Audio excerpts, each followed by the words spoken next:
اسلام آباد high court سے سلمان اکرم راجہ نکل رہے ہیں۔ بڑا فیصلہ اسلام آباد ہائی کورٹ نے اس وقت سنایا ہے۔ بڑی خوشخبری عمران خان کے لیے، کیا عمران خان سے آج ملاقات کرنے کے لیے سلمان اکرم راجہ جا رہے ہیں۔ اس وقت بڑا فیصلہ دیا ہے اسلام آباد ہائی کورٹ نے، اس وقت ملاقات کرنے کے لیے سلمان اکرم راجہ صاحب جا رہے ہیں۔ ان سے بات کرتے ہیں۔ متعدد درخواستیں تھیں ان سالوں میں کہ ان اپیلوں کو سنا جائے۔ آپ جانتے ہیں القادر کے حوالے سے، اس مقدمے کے حوالے سے ان کو نہیں سنا گیا۔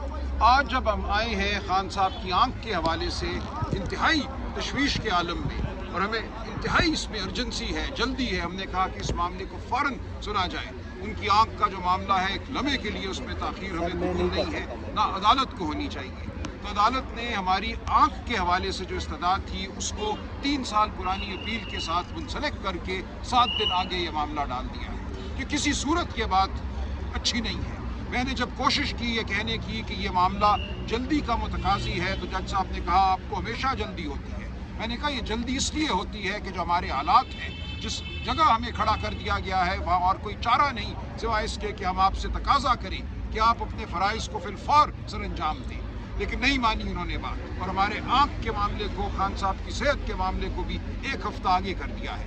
اب ہم کل انشاءاللہ ایک نئی درخواست داخل کریں گے، ایک آئینی درخواست داخل کریں گے جس پہ ہم اصرار کریں گے کہ ان کی آنکھ کے معاملے کو فوراً دیکھا جائے۔ 7 دن ہم انتظار نہیں کر سکتے، لیکن اگر عدالت پھر یہی رویہ رکھتی ہے کہ آنکھ کے معاملے کو ایک 3 سال پرانی اپیل کے ساتھ منسلک کر دیتی ہے تو ہمارا احتجاج جاری رہے گا۔ ہم ہر سطح پہ آواز اٹھائیں گے، آپ کے سامنے ہے۔ اس وسطائیت کے نظام میں ہم عدالتوں سے ٹکراتے ہیں، ہم عوام سے اپیل کرتے ہیں، ہم چیف جسٹس سے چیمبر میں ملتے ہیں، ہم سڑکوں پر آتے ہیں، یہاں سے اٹھ کر وہ بھی اڈیالہ جائیں گے، اڈیالہ جیل کے باہر ہم کھڑے ہوں گے۔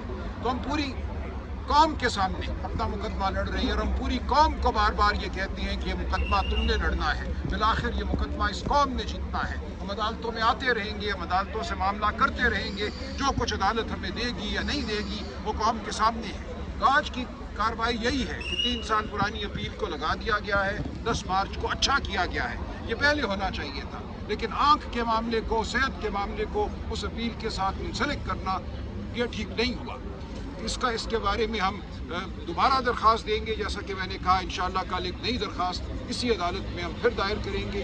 اس پہ بھی اگر سنوائی نہیں ہوتی یا اس کو بھی اگر تاخیر کے حوالے کیا جاتا ہے تو معاملہ آپ کے سامنے ہوگا، ہم بات کرتے رہیں گے۔ اور دیکھیے تناظر ہے آج خان صاحب کی صحت کے حوالے سے، خان صاحب سے جو ملنے نہیں دیا جا رہا، جو ان کو قید تنہائی میں ڈال دیا گیا ہے۔ پاکستان آج ایک انتہائی نازک موڑ پہ کھڑا ہے۔ ہم بار بار یہ کہتے ہیں ہماری تاریخ کا ہر لمحہ ہی نازک نظر آتا ہے، لیکن آج ہمارے خطے میں جو جنگ برپا ہے، جو ایران میں ہو رہا ہے، جو فسطائیت، جو بربریت وہاں پہ برپا ہے، ہم کیا اس کے لیے ہمیں کوئی لیڈر اس وقت میسر نہیں ہے۔ ہم یہ دیکھتے ہیں کہ اس وقت جو جھوٹ اور فریب کا نظام ہے وہ ٹرمپ کی مدعیت پہ کھڑا ہے، ٹرمپ کو اپنا امام مانے بیٹھا ہے۔ اس قوم کو ضرورت ہے اس وقت اس آواز کی جو واقعتاً اس قوم کے جذبات کا اظہار کرے، جو اس قوم کو ضرورت ہے جو پاکستان کے فائدے کی بات ہے وہ بات کرے، کسی کے اقتدار کو دبام دینے کی بات نہ کرے۔ آج جو افغانستان میں ہو رہا ہے اس کے حوالے سے بھی ہمیں تشویش ہے۔ بگرام ایئر بیس پہ کل سنا حملہ ہوا، ہم جاننا چاہتے ہیں، پارلیمان کو بتایا جائے کیا ہو رہا ہے۔ عمران خان کو جیل میں رکھ کے، قید تنہائی میں رکھ کر من مانے فیصلے کیے جا رہے ہیں۔ ایک جو فارم 47 کی پارلیمنٹ ہے اس کو بھی اعتماد میں نہیں لیا جا رہا۔ اس وقت ہم جہاں کھڑے ہیں یہاں عمران خان کی آواز پہلے سے بھی زیادہ ضروری ہے۔ یہ ضروری ہے کہ عمران خان کی آواز سامنے آئے، یہ ضروری ہے کہ اس قوم کو وہ رہنمائی ملے، وہ رہبری ملے جس کا حق ہے، جو یہ قوم مانتی ہے۔ وہ شخص جس پہ اس قوم کا اعتبار ہے، اس کی آواز کو، اس کی سماعت کو، اس کی بصیرت کو آپ خطرے میں نہیں ڈال سکتے۔ ہم اپنی آواز بلند کرتے رہیں گے۔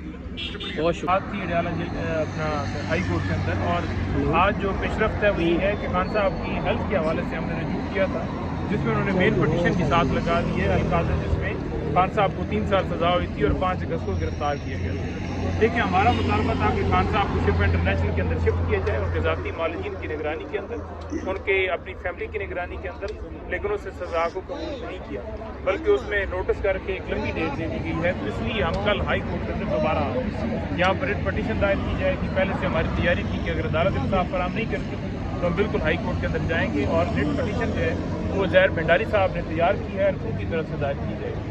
لہٰذا عدالتوں کا کام ہوتا ہے کہ جو شخص بھی وہاں پر آتا ہے وہ فوری طور پر انصاف فراہم کرتا ہے۔ اب ایک شخص کو سر کا درد ہے اور وہ ڈاکٹر کے پاس جاتا ہے اور وہ کہہ دے کہ آپ 2 مہینے کے بعد آنا، میں آپ کو گولی دوں گا،